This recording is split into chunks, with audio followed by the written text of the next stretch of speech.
చూడు, ఇది నువ్వు చేసిన పనికి ఫలితం. అది కాదు రమ్మ పెద్దమ్మ, వదిలి చెప్పేది నువ్వు ఇందులో జోక్యం చేసుకోకో. నీకు జరిగిందేది తెలీదు, తెలివి తక్కువతనంగా మాట్లాడుకో. సొక్కులాగే తయారయ్యావంటే ఊరుకునేది లేదు. పిన్ని, నీ కొడుకుని అదుపులో పెట్టు. వీడికి మధ్య బాగా కొమ్ములు పెరిగాయి. అమ్మా, బాబా గారు ఎప్పుడు వదిని ఇబ్బంది పెడుతున్నారు. వత్సలా, నీ కొడుకు నోటికి పెద్ద గుడ్డ తీసుకొచ్చి కట్టు. వీణ్ణి శిక్షించడానికి నాకెంతో సమయం పట్టదు. విను, అన్ని విషయాలు నీకే కావాలి. నోరు మూసుకుని లోపలికి పద. పద, నడు, నడవరా. ఓసే మాంత్రికురాలా, ముందు నువ్వు నా దిగుని వశపరుచుకున్నావు. ఇప్పుడు విను, నీ వైపుగా లాక్కుంటున్నావా? లేదండి అత్తయ్య గారు, నేనెందుకు అలా చేస్తాను? నోర్మోయ్, నువ్వు బాబా గారిని ఎదిరించి మాట్లాడావు. నిన్ను శిక్షించుండాల్సింది. నా మొహం చూసి బాబా గారు నిన్ను ఏమీ చేయకుండా వదిలేశారు. అసలు నీకున్న అర్హతలేంటి?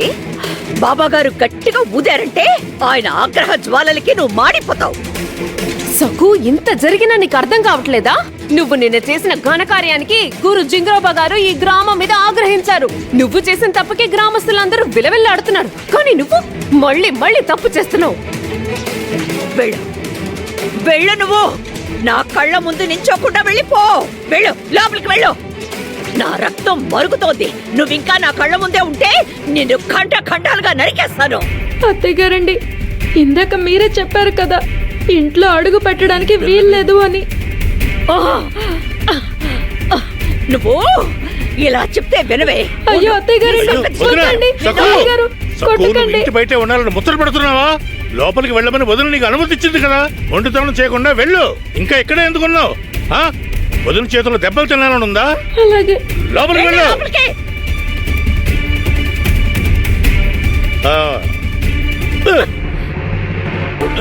వదిన, మీరు గతంలో నాకు ఒక విషయం చెప్పారు. అది ఇప్పుడు గుర్తొచ్చింది. మనం నడుస్తున్న మార్గంలో తుమ్మ ముళ్ళు అడ్డొస్తే మనం వేరే మార్గంలో వెళ్లే ప్రయత్నం చేయకూడదు. అడ్డొచ్చిన ముళ్ళని ఏరి పారేసి మనం ఆ మార్గంలోనే వెళ్ళాలి. గుర్తొచ్చిందా? మీరు చెప్పేది నిజమే మరిది గారు. ఎంత కఠిన శిక్ష విధించినా ఇది దారిలోకి రావడం లేదు. అవును, అవును. ఇప్పుడు మన ఇంట్లో జరిగిందంతా బాబా గారు చూసే ఉంటారు కదా. అయ్యో దేవుడా, అవునేమనా?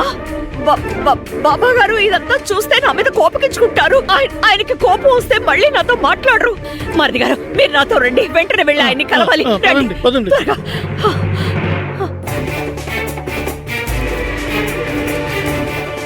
సక్కు అనే పేరు గల ముళ్ళ చెట్టుని పికిలించి పారేగల శక్తి బాబా గారికే ఉంది.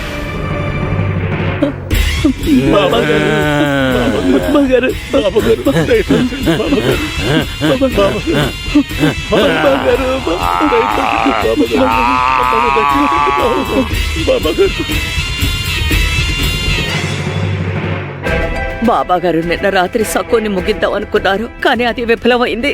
అలా జరిగినందుకు నా మీద ఆయన కోపగించుకోలేదు కదా. ఇప్పుడు నన్ను వెళ్ళిపోమంటే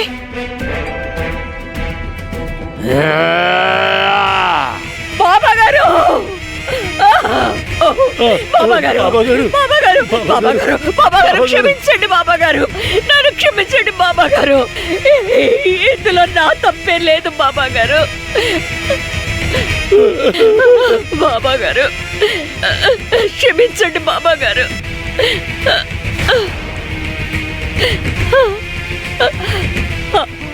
బాబా గారు, నా మీద దయ చూపించండి బాబా గారు.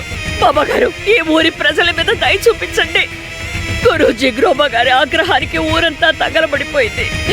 మనుషులు కాలిపోయారు, కుటుంబాలు విచ్ఛిన్నమైపోయాయి. బాబా గారు, ఆ మాయకులైన ఈ గ్రామస్తులు వీళ్ళేం తప్పు చేశారు? మీరే చెప్పండి బాబా గారు. బాబా గారు, ఈ ప్రజల్ని మీరు కాకపోతే ఇంకెవరో రక్షిస్తారు చెప్పండి. వదినా, వాళ్ళ గురించి మనకెందుకు? గ్రామస్తుల సంగతి వాళ్ళు చూసుకుంటారు. బాబా గారు, బాబా గారు, మమ్మల్ని కాపాడండి బాబా గారు. ఇదిగో ఈ గ్రామస్తుల్ని, నా కుటుంబాన్ని మీరే బాబా గారు కాపాడాలి. బాబా గారు, మీరు గొప్ప కరుణామయుడు. దయ చూపండి బాబా గారు, దయ చూపండి.